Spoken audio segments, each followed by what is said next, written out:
Hi friends, मैं Roshan Kumar mission GS academy में आपका स्वागत है।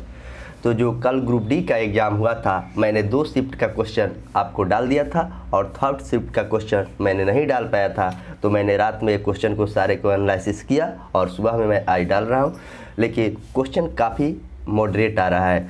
थर्ड शिफ्ट का क्वेश्चन जो है साइंस का काफ़ी ही टफ है। जो भी स्टूडेंट का साइंस काफ़ी अच्छा होगा उन्हीं का स्कोर अच्छा होगा, अन्यथा बहुत ही टफ क्वेश्चन है। जो स्टूडेंट इसमें अटैम्प्ट आपको 65 से 70 के बीच में किए हैं उनका काफ़ी अच्छा स्कोर माना जाएगा, क्योंकि पेपर को डिफ़िकल्टी देखते हुए, क्योंकि यह ग्रुप डी का एग्ज़ाम है और ग्रुप डी में अगर ऐसा क्वेश्चन साइंस का पूछा जा रहा है तो अपने आप में काफ़ी मायने रखता है। तो अगर आप 65 से 70 के बीच में स्कोर करके आ रहे हैं तो आपको घबराना नहीं है, आपका रिजल्ट 100% होगा। तो आइए हम एक एक करके क्वेश्चन देखेंगे। क्वेश्चन क्या पूछा गया है। पहला क्वेश्चन जो पूछा गया है, आपको पूछा गया है कि दुर्लभ दिवस कब मनाया जाता है। तो दुर्लभ दिवस आपको 28 फरवरी को मनाया जाता है और 28 फरवरी को ही विज्ञान दिवस भी मनाया जाता है। तो दोनों दिवस आप अच्छे से याद रखेंगे। दूसरा क्वेश्चन पूछा है इलेक्ट्रिसिटी का केमिकल यूनिट क्या होता है। इलेक्ट्रिसिटी का केमिकल यूनिट आपको KW किलोवाट घंटा होता है। तीसरा क्वेश्चन है समुद्र का नीला रंग क्यों दिखाई देता है। तो समुद्र का नीला रंग आपको परिकिरण के कारण दिखाई देता है। अगला क्वेश्चन, चौथा नंबर क्वेश्चन है गर्भ निरोधक गोलियां कहाँ से ली जाती है। देखिए, सब स्टूडेंट पढ़ते हैं कि गर्भ निरोधक गोलियां का खोज किसने किया था। तो पिकनस ने किया था। यहाँ पर क्वेश्चन को स्टैंडर्ड तरीका से पूछा गया कि गर्भ निरोधक गोलियां कहाँ से ली जाती है। तो माउथ से और कॉपर टी के माध्यम से लिया जाता है गर्भ निरोधक गोलियां। अगला क्वेश्चन है सरदार सरोवर बांध बनाया गया है, उससे क्या लाभ हुआ। तो सरदार सरोवर बांध बनाया गया जिस पर एक पनबिजली का से लाभ हुआ है, वहाँ पर पनबिजली से लाभ हुआ है। अगला क्वेश्चन जो पूछा गया है अपने आप में काफ़ी टॉप क्वेश्चन माना जाएगा। ऐसा क्वेश्चन अभी तक एग्जाम में देखने को हमको तो नहीं मिला था, लेकिन कल ग्रुप डी के एग्जाम में ऐसा क्वेश्चन पूछा गया है। 2011 के जनगणना के अनुसार 8.6 कौन सी भाषा बोली जाती है। तो यह क्वेश्चन काफ़ी टफ है। हम लोग पढ़ते थे कि 2011 के जनगणना के अनुसार कौन सी जाति कितना % है, लेकिन यहाँ पर पूछा गया कौन सी भाषा कितना % बोली जाती है। तो इसका आंसर हो जाएगा आपको बंगाली भाषा बोली जाती है। अगला क्वेश्चन है कि संविधान कब लागू हुआ था। तो संविधान आपको 26 जनवरी 1950 को लागू हुआ था। आइए अगला क्वेश्चन देखते हैं।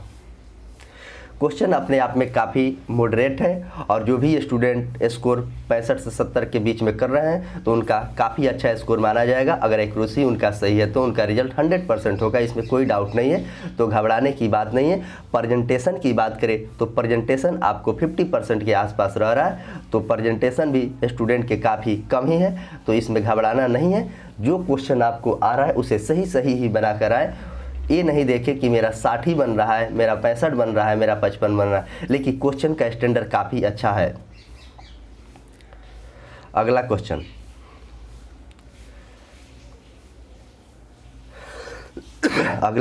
है प्रधानमंत्री योजना श्रम कार्ड बने उससे केंद्र सरकार कितने देती है। मतलब जो श्रम कार्ड बनाया है प्रधानमंत्री उससे केंद्र सरकार कितना देती है। तो 20%, 25%, 30% और 40% ऐसे ऑप्शन थे, लेकिन इसका आंसर हमें पता नहीं है। आप लोग कमेंट बॉक्स में ज़रूर आंसर को बताइएगा कि इसका आंसर क्या होगा। अगला क्वेश्चन है फ्लेमिंग के बाएं हस्त का नियम से क्या मिलता है। तो फ्लेमिंग के बाएं हस्त का नियम से, यह क्वेश्चन थोड़ा सा इजी है, लेकिन फ्लेमिंग के बाएं हस्त के नियम आपको धारा के दिशा दिखाता है। अगला क्वेश्चन एक रिएक्शन से पूछा गया है A+B, इसका रिएक्शन है AgBr + KNO3। तो रिएक्शन में A और B क्या है। तो ऐसे क्वेश्चन जैसे इंटर में रिएक्शन पूछा जाता है वैसे क्वेश्चन आपके एग्जाम में पूछा जा रहा है। तो पेपर काफ़ी टफ आ रहा है, इसमें घबराने की बात नहीं है। टफ है तो सबके लिए टफ है, एक आप ही के लिए टफ नहीं है। 2022 में पद्म श्री पुरस्कार किसे दिया गया था? 2022 में पद्म श्री पुरस्कार किसे दिया गया था? तो अवनी लखेरा को दिया गया था। करंट देखा जाए तो 2022 और 2021 का ही करंट पूछ रहा है, तो आप 2021-22 का करंट अफेयर जरूर पढ़ेंगे। करंट अफेयर्स की संख्या आपको 5 से 10 के बीच में रह रहा है, 5 तो हर हाल में रह रहा है, तो आप करंट अफेयर्स अच्छे से पढ़ के जाएंगे। अगला क्वेश्चन पूछा गया है कि न्यायमूर्ति के वेणुगोपाल, न्यायमूर्ति जो के वेणुगोपाल का कार्यकाल कब बढ़ाया गया? ये भी क्वेश्चन काफ़ी टफ है। न्यायमूर्ति जो के वेणुगोपाल हैं उनका कार्यकाल कब बढ़ाया गया? तो 2022 में उनका कार्यकाल 1 वर्षों के लिए बढ़ा दिया गया है। तो ये सारे चीज़ को अच्छे से याद रखेंगे। हिस्ट्री की बात करें तो हिस्ट्री से मात्र एक क्वेश्चन पूछा गया है, वही जो मैं अभी बता रहा हूँ आपको। हिस्ट्री का कौन सा क्वेश्चन पूछा गया? उपनिषद में उपशब्द का अर्थ क्या होता है? उपनिषद में उपशब्द का अर्थ क्या होता है? तो उपनिषद में आपको उपशब्द का अर्थ निकट होता है, निकट होता है। 2 रेसिस्टेंट सेम लेंथ के हैं और एक एरिया दूसरे एरिया से 16 गुना है, तो रेसिस्टेंस का अनुपात क्या होगा? तो एक रेसिस्टेंस पर क्वेश्चन पूछा था, तो इसको सॉल्व करेंगे तो R बराबर होता है रो L बाई ए, इसलिए R1 by R2 row L by A1 बट्टा रो L बाई A2। तो इसको काटेंगे तो L1 और रो L1 कट जाएगा, तो बचेगा क्या? A2 by A1। तो A2 बाई A1 का अनुपात पूछा जाएगा, तो इसका आंसर हो जाएगा R1 बाई R2। आपको एग्जाम में न्यूमेरिकल भी पूछा जा रहा है, तो न्यूमेरिकल का फार्मूला भी आप अच्छे से याद रखेंगे। जैसे फर्स्ट शिफ्ट में ओम से क्वेश्चन था और सेकंड सिटिंग में भी एड से क्वेश्चन था, आपको थर्ड में भी एड से क्वेश्चन था, विटामिन से क्वेश्चन था। जब तक 2 फेज में अगर किसी भी स्टूडेंट का अगर एग्ज़ाम नहीं है तो वो जितना डिस्कशन किया जा रहा है तो उससे उनको काफ़ी ज़्यादा एग्जाम में लाभ मिलेगा। तो जो स्टूडेंट का एग्जाम फर्स्ट और सेकंड फेज में नहीं है तो सारे डिस्कशन को और सारे क्वेश्चन को अच्छे से याद कर ले, आपका 10 नंबर हर हाल में बढ़ जाएगा।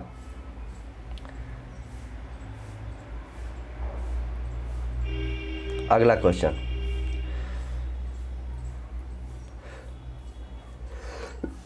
उत्तल लेंस से सूर्य की किरण गुजरने पर कागज में आग लग जाता है। देखिए क्वेश्चन पूछने का कितना स्टैंडर्ड, क्वेश्चन वही है लेकिन तरीका चेंज किया गया है। उत्तल लेंस से सूर्य की किरण पर गुजरने पर कागज में आग लग जाता है, क्योंकि कन्वेक्स लेंस को डाइवर्जिंग लेंस कहते हैं और फुल लेंथ को कनकेव लेंस कहा जाता है। कनकेव लेंस इज पॉजिटिव, यानी कि दोनों सही है, इसी के कारण पेपर में आग लग जाए। कभी कभी आप देखे होंगे छोटे में जो ज्योमेट्री बॉक्स होता है उसमें एक उत्तल लेंस रहता था और कागज को देखा जाता जल जाता था, तो वही चीज़ यहाँ पर पूछा गया है। अगला क्वेश्चन, किसे पैरा एथलेटिक में मेजर ध्यानचंद अवार्ड दिया गया? तो मेजर ध्यानचंद से क्वेश्चन आपको फर्स्ट सीट में पूछा गया, सेकंड में भी पूछा गया और थर्ड में भी पूछा गया। तो किसे पैरा एथलेटिक को मेजर ध्यानचंद अवार्ड दिया गया है? तो मनीष नरवाल को दिया गया है। और मैं जो भी क्वेश्चन बता रहा हूँ ये 100% क्वेश्चन श्योर है, जो कि एग्जाम में आया था, लेकिन थोड़ा समय लगेगा, लेकिन आपको 100% क्वेश्चन सही मिलेगा। अगला क्वेश्चन है कि सेल कब बना था? तो सेल आपको 24 जनवरी 1973 को बना था। 24 जनवरी अगर डेट पूछेगा तो 24 जनवरी 1973 को सेल बना था।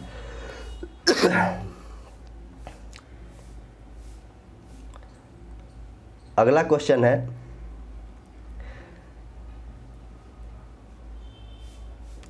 न्यूलैंड के ऑक्टेट लॉ में किसका गुण एक जैसा होता है?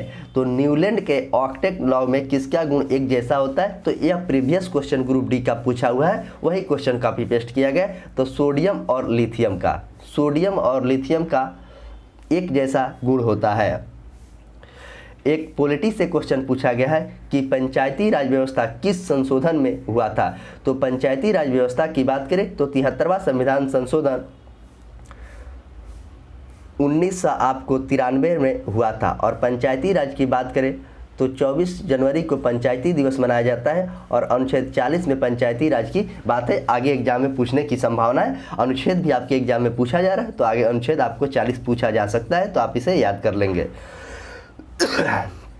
अगला क्वेश्चन देखिए,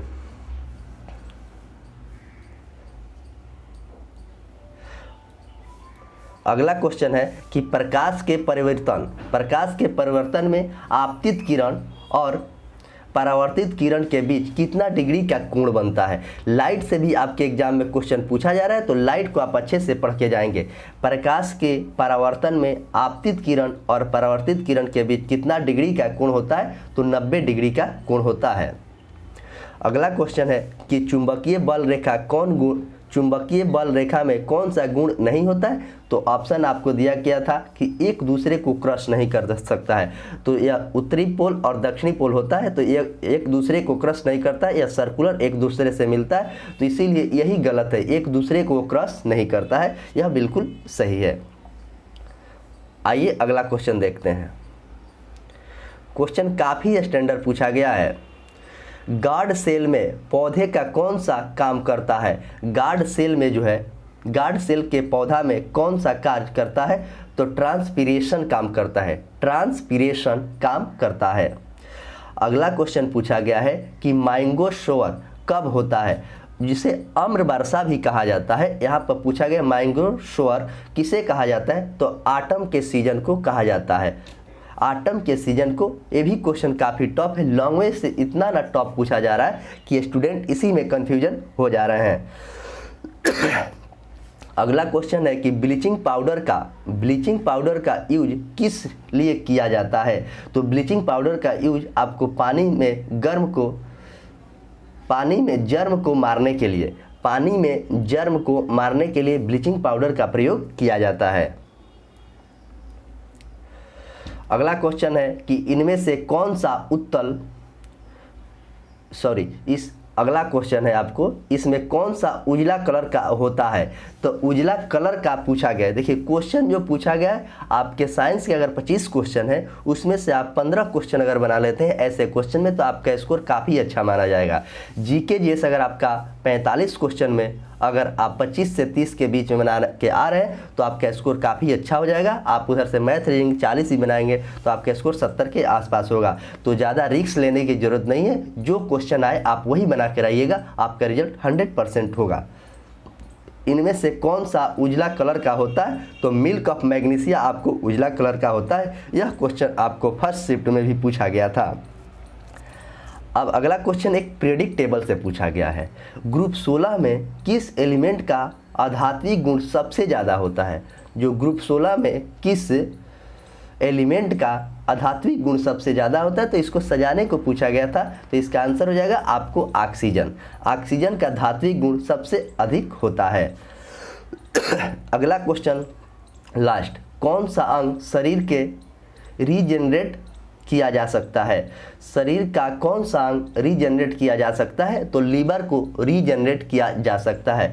तो ऐसे क्वेश्चन मैंने आपको 32 से 33 क्वेश्चन बताया है।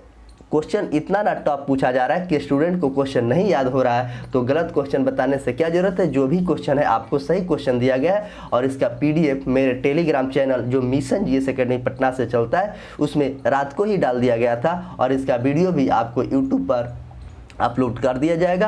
आप इसे ज़रूर देखेंगे, और जिनका भी एग्ज़ाम आगे हैं वो सारे सेट को, जितना सेट पूछ रहा है उसे आप अच्छे से याद रखेंगे। और जो भी लोग अभी तक चैनल को नहीं सब्सक्राइब किए हैं, तो आप लोग चैनल को सब्सक्राइब, लाइक और बेल आइकन दबाना ना भूलेंगे। बेल आइकन दबाएंगे, सबसे पहले वीडियो का नोटिफिकेशन जाएगा। ऐसे ही आज अगर 3 सिटिंग में जो एग्ज़ाम होगा उसका भी आपको एनालिसिस देने के हर संभव प्रयास किया जाएगा, जिसमें 100% रियल प्रश्न का आंसर दिया जाता है। तो चलिए मैं इसी के साथ इस सेशन को समाप्त करता हूं। मिलते हैं फिर फर्स्ट शिफ्ट में, तब तक के लिए धन्यवाद। और डेली मेरा एक लाइव ग्रुप डिस्कशन चलता है शाम को 7 बजे, आप उसमें ज़रूर उपस्थिति अपना दर्ज करें, क्योंकि उससे आपको काफ़ी ज़्यादा एग्जाम में लाभ मिलेगा। जो स्टूडेंट अभी तक उससे कर रहे हैं तो उनको काफ़ी ज़्यादा लाभ मिला ही है, और इसीलिए मैं शाम को थर्ड शिफ्ट का क्वेश्चन नहीं डाल पाया, पहले मैं ग्रुप डिस्कशन लाइव में था। चलिए धन्यवाद।